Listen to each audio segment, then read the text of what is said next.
Prie fanų stadiono Vilniuje susibūrę smalsuoliai klausinėja, kas čia treniruojasi. O tai Iron Wolves, lietuviškai Geležinių vilkų komanda. Pirmoji Lietuvoje subūrusi amerikietiško futbolo entuziastus.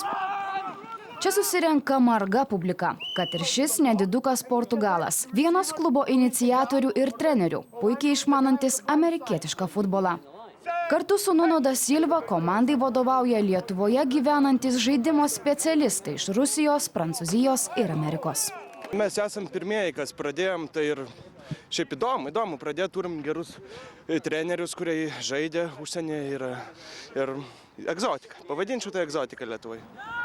Amerikoje ši sporto šaka populiariausių viršūnėje karaliauja daug dešimtmečių, o Lietuvoje tik retas žino šios sporto šakos taisyklės. Net stebint treniruotę sunku suprasti, kas čia dedasi. Šis žaidimas išskirtinai atletiškas ir gudrus kaip šachmatai, sako lietuviai. Vilniuje gyvenantis Portugalas įsitikinęs, kad jo komanda gali pasiekti labai daug. Lietuvoje jūs turite puikiai nuaugusius vyrukus, iš jų galima padaryti puikius žaidėjus. Reikia tik sąlygų, gerų treniruočių, įrangos ir noro. Mes jau turėjome 6-7 mėnesius treniruočių ir aš matau, turime labai daug perspektyvų. Turime didelių vyrukų, turime greitų vyrukų, ypač tokių, kurie puikiai gaudo kamuolį, bėga, šoka. Nuostabu, tokiai šaliai kaip Lietuva.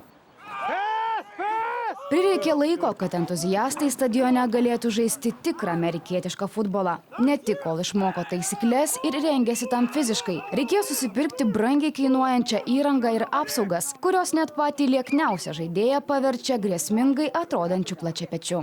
Stengiamės kaskart ir saugotis, ir su šalmais visada lošiam, be šalmų niekada, su apsaugom ir kapom, ir visom kelio apsaugom, ir alkūnio apsaugom.